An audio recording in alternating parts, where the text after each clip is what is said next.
비례연합정당 이야기 한번 해볼게요. 일단은 이제 거의 확정 같아요. 확정. 그러니까 지금 그러니까 방송 나가는 시점에는 아마 이게 어느 정도 결정이 돼 있을 가능성이 높은데 민주당이 비례연합정당에 이제 참여를 하고 그리고 정의당은 참여를 안 하고 여기까지도 확실한 것 같고요. 그리고 나서 나머지 당들이 어떻게 들어올지 어떻게 비례 순번을 짤지도 대충 예상이 되잖아요. 예. 그러니까 저는 뭐 그 분석 또 정밀한 분석을 이따가 성동일 방송에서 할 텐데 일단은 여기서 우리가 느낄 수 있는 거 가장 손해를 보는 자들은 정의당입니다. 그렇죠. 실제 여론조사 보니까 정의당은 내가 항상 우리가 말씀드려왔잖아요. 정의당이 이 빅텐트 안에 들어오면 가장 수혜자가 될 가능성이 높았어요. 저는 확실하다고 봅니다. 예. 근데 지금 정의당 같은 경우는 만약에 민주당 지지자들이 전혀 거의 찍지 않다만 그러니까 여론조사 보니까 1% 2% 움직이지 않아요. 정의당 찍겠다가 아니야.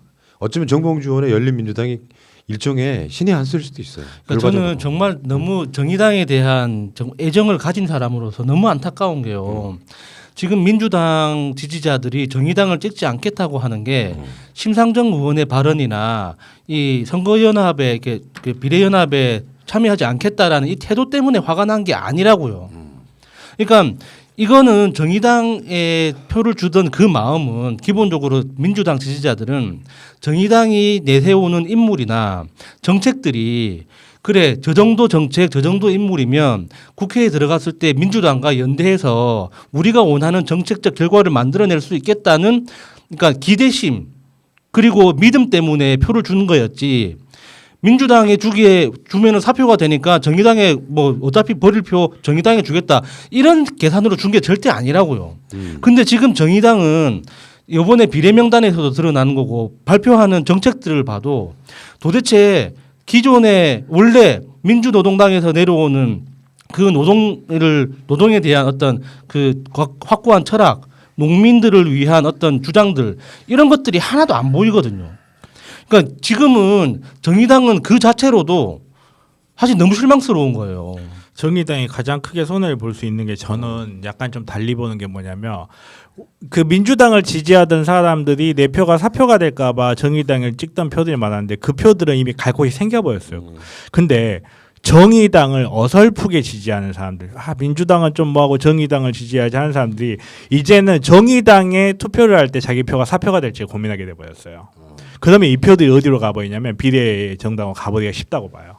정당에서 지역구 선거할 때도 내 표가 내가 어디로 가서 이 표가 사표가 되지 않을까 고민했을 때 저는 정의당이 이 부분에서 틀림없이 피해를 볼 수밖에 없다고 생각하고 지금 뭐 심상정 같은 경우에도 지지율이 거의 3위 그 지역구에서 그 정도 되는 걸로 알고 있는데 영향이 분명히 있을 거예요. 사실 심상정 같은 경우는 저번 대선에서는 뭐 거의 유일하게 그쪽에서 승리를 했었는데 그게 날아가 버리는 거죠. 그렇죠. 그러니까 어떻게 보면 연대하지 않으면 독자 선정이 불가능한 정당이라는 증명을 아마 할 수도 있을 거라고 생각이 들고요. 민주당 입장에서는 불가피한 선택일 수밖에 없는 게 후순위로라도 민주당 후보를 넣어야 됩니다. 생각해봐봐. 민주당 지지자들인데 민주당 사람이 한 명도 비례대표 순번에 안 들어가 있어. 투표하고 싶겠어? 그럼 그 표는 어디로 가? 열린민주당으로 가겠지. 물론 뭐 그런 방식으로도 될 텐데 어찌됐건 여론조사를 보고 속으로 안심했어요. 그러니까 정의당과 모든 민주 세력이 다 합쳐서 어떤 의석을 만들어 지는 것도 있지만 이제 연동형 비례대표제에 나와 있는 그 의석 배분에 있어가지고는요 3%, 5%, 10% 이렇게 하면 배분하는 파이가 크게 달라지지 않는 거예요. 비교를 해보면. 그래서 자유한국당의 의석은 예상했던 것보다 최소 10석 이상 줄어듭니다. 그럼 우리 쪽이 사실상 연대하는 세력이 이 20석 정도의 효과를 더 같이 본다고 보시면 되죠. 그 방식으로만 따진다고 하면 그러니까 정의당이 가장 이 지금 논란에 가장 어떻게 보면 손해를 많이 보는 세력이라고 생각해봐요. 한 20몇 명 가까운 후보를 뽑아놨는데 제 예상은 6석 7석 정도예요. 현실로 그러면 지도부가 탄핵당해야지. 그러니까 6석 7석도 저는 많다고 봐요. 지금 이 정의당의 스탠스로 가면 그러니까 정의당이 지금 현재 정치 지형에 대해서 현실 인식을 좀 정확하게 냉정하게 했으면 좋겠어요. 만약에 그러니까 이거는 예상이긴 하지만 정치개혁연합을 중심으로 해서 비례표를 그쪽으로 모으고 원내 입성을 하게 되면 원내 입성하는 당들이 그러니까 녹색당도 있을 테고 지금 현재 민주당도 있을 테고 나머지 그 민생당도 결국에는 들어올 수밖에 없을 거예요. 그러면 여러 당이 들어와 가지고 일단 그 원내에 진입했을 때 정의당이 지금 현재 6석을 그대로 지킨다고 가정합시다. 6석으로 원내에 들어가 그러면 이 정치개혁연합은 해체되겠죠. 원내에 들어가는 순간. 그런데 해체되지만 원내 그 정치개혁연합으로 같이 활동했던 그 정치인들이 다 흩어질까요? 저는 교섭단체 구성을 위해서 다시 어떤 조직을 만들 거라고 봅니다. 그러면 거기에 정의당이 들어올 수 있습니까? 거기에? 못 들어가죠. 못 들어가지. 그러니까 지금 현재 녹색당을 비롯한 소수 정당들이 정치개혁연합에 들어가서 의석을 얻었을 때 그 사람들은 들어가자마자 바로 교섭단체를 구성할 수 있을 가능성이 굉장히 높아져 있는 상태란 말이에요. 거기에 정의당이 도대체 어떤 역할을 하겠다는 건가요? 그러니까 정의당이 1등이 아니어도 돼요. 정의당이 자기가 추구하는 그 정치 철학이나 정책을 실현시키려면 최소한 교섭단체 정도는 꾸려야 될 거 아닙니까? 그러면 그 기회를 잡아야죠. 그러니까 민주당이 지금 명분을 쥐고 있다고 보는 게 소수 정당 몫을 가져가지 마라. 주구장창 똑같은 이야기하고 있는 거 아니에요. 근데 그러다 보면 당연히 저쪽 세력들이 득세할 수밖에 없는 그 구조가 만들어지는 이 상황에서 자신들을 찍어줄 수밖에 없는 정의당 외 바깥에 있는 사람들한테 사람 심리적으로 그런 거거든. 쟤네들 진짜 열심히 했는데 이번에만큼은 좀 의석 좀 많이 몰아주자라고 하는 그 심리가 작동이 돼야 되는데 쟤네들 한 것도 없이 왜 이렇게 욕심만 부리지가 작동하고 있는 거야 지금. 그러니까 진짜 꼴 보기 싫은 거예요. 근데 내가 어제 방송에서 잠깐 말씀드렸던 것 중에 하나가 그런 겁니다. 그러니까 이 선명한 개혁을 요구하려다 보니까 일종의 뭐랄까요 문재인 대통령을 실제로 좋아하지 않는 세력과 손을 잡게 되는 거기 소위 말하는 매갈 같은 거예요. 알고 보면 이 미래통합당 같은 결을 갖고 있는 사람들이 만만한 정의당으로 대거 입당하고 그 사람들이 문재인 대통령 주구장창 비판하는 세력으로 남아 있기 시작하니까 계속해서 이렇게 결이 틈이 벌어지기 시작하는 겁니다. 그러니까 예전에 그 통합진보당이라든지 하는 그런 정당들과는 결이 상당히 많이 달라져 있다고 보시면 될 것 같아요. 이렇게 되면 이기식 느껴야죠. 정상적인 정의당 당원분들이시라면 당연히 지도부에게 항의를 심하게 해야 됩니다. 만약에 비례연합 정당이었다고 하면요. 이게 지금 독자적으로 민주당 자체적인 비례 대표 그리고 연합 정의당 뺀 대표 등등을 쭉 계산해봤잖아요. 그러니까 만약에 다 합쳐진 상태에서 비례대표 후보들이 비례연합 정당으로 나왔다고 하면 정의당은 지분을 많이 요구할 수 있었어요. 현재 의석이나 지지율 갖고. 그래서 대략적으로 한 15번 정도까지도 자신들이 집어넣을 수 있었는데 이게 정의당이 빠져. 그리고 정의당이 빠져도 일정 정도 정의당이 한 5, 6% 가져간다고 치고 더 가져갈 수도 있겠죠. 치고 나머지 정당들이 민주당 포함해가지고 비례를 만들면 일단 녹색당, 민중당 또는 뭐 민생당도 어떻게 될지 모르겠지만 이런 정당들이 생각보다 훨씬 더 약진해 버리는 거예요. 그렇죠. 심한 경우는 내가 봤을 때 그런 정당들이 지금 한석이 있거나 없거나 한석도 없거나 하는 경우가 많잖아요. 이 상태가 되면 그런 정당들이 3, 4석씩은 기본으로 가져갑니다. 맞죠. 이렇게 되면 상당히 재밌어지는 거라 정의당이 자꾸 내가 봤을 때는 저건 지도부 탄핵감이라고 생각합니다. 정의당 그 지지자들 입장에서 보면 가장 미련한 선택이 당을 망치는 거예요. 그러니까 만약 이 연합 정당에 들어갔을 경우에 정의당이 최소 12석에서 15석은 가져갈 수 있었다니까요. 그걸 6석 7석으로 낮췄다고 하면 정의당 지도부의 전략적 판단에 미스라고 봐요. 그 비례로 뽑힌 사람들 보면은 제가 봐도 이해가 안 가는 사람이 몇 명 있거든요. 그에 대해서 지금 국민들이 되게 많이 실망하고 있어요. 지금 정의당이 빨리 다시 한번 생각해서 빅텐트로 들어오시길 바라겠습니다. 안 들어도 된다는 의견이 지배적이라서 일단 말은 일단 이렇게 문은 열어놔야 이제 되니까. 문은 열어놔야죠. 그런 상황인데도 불구하고 민주당이 아직도 비례연합 정당에 가입하면 안 된다라는 논리 저한테도 가끔씩 또 메일이 오기도 해요. 그 정당에 민주당이 참여하면 안 된다. 예. 근데 이제 명분이 전혀 없는 건 아닌 이야기이긴 하지만 이의 득실을 계산하는 데서는 있잖아요. 큰 흐름이 뭔지 모르고 저러는 거야. 그러니까 시대적 흐름은 그러니까 저는 민주시민들 전체적인 큰 흐름은 이번 선거는 한일전이라고 말하고 하는 그 흐름이 뭐겠어요? 미래통합당 같은 부류를 최대한 소수 세력화 시키는 게 시대적 흐름이라고 생각하는 거. 겪어봤잖아. 문 대통령 임기 기간 동안 만 3년 동안 발목만 잡았잖아요. 근데 그 사람들이 약진하는 가운데 소수 정당들을 조금 숫자 더 늘려주는 게 무슨 의미가 있습니까?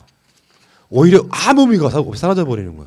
그러니까 지금 전체적으로 모든 진보 개혁 세력이 다 합치는 정당이 만들어졌다고 하면 정의당 같은 경우는 훨씬 더 이득을 봤을 거라는 생각이 일단 들고, 그러니까 지금 자꾸 이따가 뭐 2부에서 다시 조금 더 이야기를 하겠습니다만 이런 상황에서 뭐 민주당 아니 우리 좀 그만 좀 괴롭히십시오 같은 안철수 같은 여러 소리 하고 있는 건데, 저는 이런 거 봤거든요. 지금 지역구에서요 민주당이 130석 정도 가져갈 거라는 게 전반적인 예상이에요. 지역구에서만. 근데 그거 갖고 뭐 근거 없는 자신감, 근자감이라고 표현하는 언론들이 있더라고요. 질투에 질투. 실제로 여러분들이 가끔씩 언론 기사들을 보면은 그 의외 지역들의 여론조사 결과가 이렇게 가끔씩 발표되기도 하거든요. 예. 근데 그런 지역의 민심이 엄청 나빠지고 코로나가 어쩌고저쩌고 하는데도 불구하고 대개 민주당 후보들이 다 이기고 있어요. 특히 수도권 같은 데는. 그만큼 지역 여론이 그렇다는 건데, 이걸 민주당이 비례연합정당에 참여를 하면 중도층이 돌아설 거야라고 하는 이상한 논리를 만들어가지고. 그러니까 이게 130석이라고 추정하는 그 근거는 기본적으로 그러니까 민주당에 대한 설문조사, 지지도 설문조사를 하면 지금 현재도 38%에서 40% 정도 꾸준히 나오고 있잖아요. 그러니까 그걸 반영을 해도 최소 120석 이상은 나온다고 가정을 하는 것이고, 실제로 지역에서 그 진행되는 지역 여론조사 있잖아요. 그걸 바탕으로 해서 계산을 해봐도, 그러니까 지금 현재 110석이라 보유하고 있는 110석 바탕 위에 예전에 이제 국민의당이 가져갔던 전라도 쪽의 의석 28석 중에 대부분을 다시 가져오고, 그리고 이미 우리가 가지고 있는 것 중에 몇 석은 다시 잃고 하는 그 과정을 다 보탠 숫자가 130석인 거예요. 그러니까 무조건 우리가 잘하기 때문에, 우리가 지금 지지율이 높게 나오기 때문에 130석이라고 치자가 아니라 그 배경에는 디테일한 데이터들을 근거로 한 판단이 다 있는 숫자가 130석이거든요. 근데 이걸 지금 그 언론에서는 비아냥대고 있는 거죠. 도대체 너희들이 무슨 자신감으로 130석을 이야기를 하느냐. 과거에 민주당이 한 번이라도 130석 이상 가져본 적이 있느냐. 이런 식으로 지금 비아냥대고 있는 건데, 이거 다 근거가 있는 거예요. 근거도 있을 뿐만 아니라 자신감도 넘친다는 게 보이는 게, 민주당이 지금 가장 고민하는 게 뭘 보면 어느 게 자신 있고 어느 게 자신이 없는가가 보이는 거거든요. 민주당이 비례 올인을 하고 있고 그 미라이 강kok구당이 비례 올인을 하고 있다는 거는 결국 다툼이 있는 부분에 비례표가 어떻게 분류되느냐, 이게 중요하다는 거예요. 그거는 그러면 왜 미라이 강kok구당은 지역을 신경을 안 쓸까? 지역을 신경 쓰나 마나라는 걸 걔네들도 알고 있다는 거고, 민주당 입장에서도 비례에 크게 지금 현재 상황에서 크게 이슈가 될 만한 게 없다는 것을 알고 있다는 거예요. 그거는 어느 부분에서 충돌이 있느냐 하는 문제를 바라보면 민주당은 지역구에서는 상당한 자신감이 있고, 이 자신감의 근거는 당연히 야수님 말씀하신 대로 민심이죠. 우리 지지율 조사 같은 이런 민심을 바탕으로 해서 한 거고, 사실 알잖아요. 우리가 이야기를 해보면 내 주변에 미라이 강kok구당 지지한다는 사람 한 명도 없어요. 근데 지지율은 30몇 %가 나와. 이거는 잠깐 우리 어르신들 못 알아먹어. 미라이는 미래, 강kok구는 한국. 그걸 일본말로 하면 미라이 강kok구죠. 그렇죠. 바꿀게요. 아무튼간에 그런 자기 당을 대놓고 지지하지 못한다는 거는, 자기 당을 대놓고 지지하지 못할 정도 부끄럽다는 거는 그 이상은 절대 안 나온다고 생각합니다. 지금 좀 막판 논란 이슈가 코로나19에 대한 대처가 잘한 거냐 못한 거냐 논란이었는데, 실제로 일제히 언론들이 돌아섰다고 난 보거든요. 그러니까 세계적으로 바라보는 시각을 그대로 전해줌으로써 지금은 전체적인 포탈이나 이런 분위기가 한국이 대처 잘하고 있다거든요. 이게 제가 저번 주에 그 이야기 했었잖아요. 3월 둘째 주쯤 되면 이 이슈가 확 바뀔 거라고. 이게 물고 가면 갈수록 제가 봤을 때는 이거는 민주당의 호재인 이슈로 변경이 되기가 쉬워요. 왜냐하면 다른 나라들이 워낙 심하게 죽을 쓰고 있어요 지금. 특히나 일본이 이게 터져버리면 일본에 왜 손정희가 키트 100만 개 풀겠다 했는데 반대했다고 하잖아요. 하지 말라고. 예. 검사를 안 하겠다는 환자의 이면은요. 그 검사를 해서 그 병이 안 나올까봐 걱정하는 게 아니에요. 검사를 해서 그 병이 나올까봐 걱정하는 거거든요. 이게 100만 개 풀어가지고 일본의 보건 의료 환경 이 모양 이 꼴이다라는 게 밝혀지는 걸 두려워하는 거예요. 그건. 근데 안 밝힐 수가 없거든요. 어느 순간에는 이건 터질 수밖에 없고 일본 터지는데 일본에다가 한마디도 못하는 그 미래한국당의 모습을 보면서 거기에다가 또 자신감 있게 밀고 나가는 이거는 당청에서 자신감 있게 물고 나갈 수밖에 없고 지금까지 잘해온 이슈이기 때문에 그러면 이게 이슈가 4월쯤부터는 아마 이 언론 일제히 침묵할 가능성이 높은 이슈가 되버릴 그렇죠. 거예요. 이제 거기서 이제 리스크가 하나 있다면 경제. 그렇죠. 경제 이제 뭐 실제로 지금 자영업자 하시는 분들이 굉장히 힘들 거라고 보는데 이 부분은 이 정부가 잘못해서라기보다는 어쩔 수 없는 천재지변 같은 거고요. 근데 그러면은 미래통합당을 찍어주면 경제가 좋아집니까? 아닙니다. 아니잖아. 그런 것도 있고 제 생각에는 이 부분에서 국민 기본소득 이야기를 좀 잘 써먹을 수 있을 것 같아요. 왜냐하면 재난기본소득. 재난기본소득 이게 경제 이슈가 확 뜨게 되면 지금은 이제 잠잠한데 저는 이거 약간 좀 이렇게 선거 운동이라고 보는데 지금은 잠잠한데 이게 정말로 경제적 이제 코로나의 문제가 잠잠해지고 경제의 문제가 우리의 최일순위 문제가 됐을 때 이 부분을 이슈화 시키며 미라이 강국구당은 이러지도 저러지도 그 못해요. 말 쓰지 말라니까. 싫어하잖아 사람들이. 미래한국당은 이러지도 저러지도 못해요. 이거를 찬성하자니 그 공은 정말로 그대로 다 정부한테 가버릴 거고 반대하자니 정말 자기 족쇄가 돼버리거든요. 경제 이슈도 쉽게 터트리기 어려울 거예요. 그러니까 재난기본소득이 진짜 강력한 카드인 게 뭐냐면 그 개념이 너무나 단순하고 이해하기 쉽기 때문이에요. 지금 현재 진행되고 있는 이제 이 추경 심사가 진행되고 있는데 추경이 이 통과가 되고 집행이 된다고 하더라도 빨라도 한 달이 걸립니다. 이게 추경이 통과되고 나면 그 안이 여신 심사를 통해서 금융권으로 넘어가고 금융권에서 금융상품을 만들어서 홍보하고 그 시스템을 만들려면 또 한 달이 걸리거든요. 예. 그러면 그 돈이 필요한 사람들은 또 대출 신청을 해야 되고 심사를 받아야 되고 그러니까 빨리 집행해도 2달이 걸리는 거예요. 오케이. 그런데 재난기본소득은 결정하면 바로 된다라는 너무 이 직접적인 이해관계와 그러니까 이해하기가 너무 쉬운 개념이기 때문에 국민들 머릿속에서 지우는 게 불가능해요. 그렇기 때문에 이게 선거판에 가까우면 가까울수록 국민들의 요구는 재난기본소득을 지급해라 쪽으로 기울 수밖에 없고 예. 그러면 이거는 이 저쪽 당에서는 반대도 찬성도 못하는 정말 곤란한 상황이 되는 거죠. 자, 그 가운데 나는 이제 이 경향신문 이야기를 하고 싶은데요. 진짜 조중동 경. 요즘에 그 정도 수준인데 여당이 비례를 더 가지려다가 격전지표 까먹을라 이렇게 얘기하는데 이게 물론 여론조사가 다는 아닐 겁니다만 중도층이라고 하는 것이 난 이렇게 생각해요. 아주 원천적으로 중도에는 가짜 중도가 있습니다. 샤이 미통. 원래 이 사람들 지지하긴 하는데 아까 말한 것처럼 길거리에서 내가 지지하지 한다고 못하는 사람들은 나는 중도가 아니라고 봐. 샤이 미통일 뿐이야. 나머지 중도라고 하는 건 정치에 관심은 없는데 이념 성향으로만 따지면 내가 항상 하는 말이잖아요. 지도를 오른쪽 왼쪽 사이에 있는 게 아니라고. 내가 봤을 때는 중도의 기본적인 색깔은 가운데 있는 게 아니고요. 좌쪽에 있어요. 무슨 말이냐. 더 개혁적일 때 그냥 저 정당 찍어준다 이런 느낌이 강한 거야. 가운데 있어서 뭐 캐스팅 보터 역할을 하는 게 아니라고. 그러니까 내가 봤을 때는 진짜 중도 같은 경우는 어떤 성향을 가지고 있느냐면 조금 더 좀 디테일한 분석을 하다 보면 그런 거예요. 어느 쪽이든 개혁적 아젠다, 긍정적 아젠다를 많이 들고 나오는 사람이 항상 그 표를 먹을 수밖에 없는 거예요. 그러니까 지금 중도라고 하는 건 대한민국 사회의 지금 중도라고 하는 건 샤이 그 미통당 부류를 제외하고 나면 샤이 개혁이에요. 그러니까 저도 또 똑같이 비슷하게 생각을 하는데 중도는 그러니까 이쪽을 찍을까 저쪽을 찍을까 고민하는 사람이 아니라 찍을 표는 정해져 있는데 내가 바쁨에도 불구하고 시간을 내서 투표를 하겠다 하는 사람은 적극 지지층이고 바쁜데 뭐 투표까지 할 게 뭐 있냐 라고 하는 사람이 중도인 거예요. 그러니까 중도층이라는 건 그 당이 내세우는 정책들이 나하고 그 이해관계가 있으면 좀 바쁘지만 시간 내서 꼭 투표를 해야겠구나라고 하는 사람이 중도인 거지. 야 저쪽에 미래한국당 보니까 인물 좋네.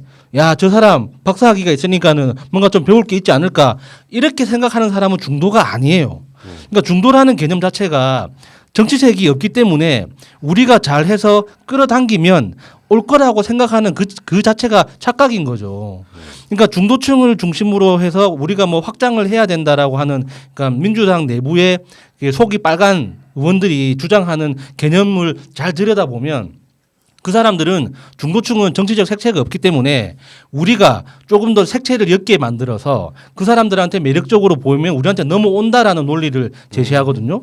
근데 현실은 그게 아니라는 거죠. 사실 이 기사가 제대로 제목이 나오려면 한 달 전에 야당 비례 더 가지려다 격전지 표 까먹을라 이게 됐어야 제대로 된 기사가 돼요. 그러니까 진짜 지랄하는 게 딱 보여지는 게 뭐냐면은 일단은 경향신문은 조국 장관은 관련한 검찰의 난에서 이미 등을 돌리기 시작해서 끊임없이 민주당을 욕하는 스탠스를 갖고 있거든요.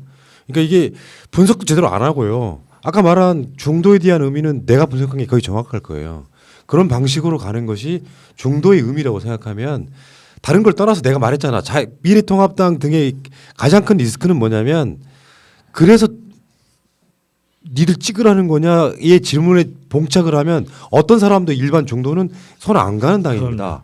그러니까 그게 지금까지 문재인 정부 3년 동안 해왔던 스탠스이기 때문에 저번에 여론조사에 봤잖아요. 왜 싫어? 탄핵에 대한 반성이 없어서 발목만 잡을 것 같아서 이런 식의 그러니까 아젠다가 좋아서 이 사람을 정책 잘해서 나중에 국회가 이 사람 다수당이 되면 좋아질 거라고 생각하는 사람은 한 명도 없는 상태란 말이에요. 대안이 안 되고 반대를 위한 반대만 했던 당의 말로가 아닌가 이런 생각을 해봅니다. 자, 그 이야기도 여기까지 하겠습니다.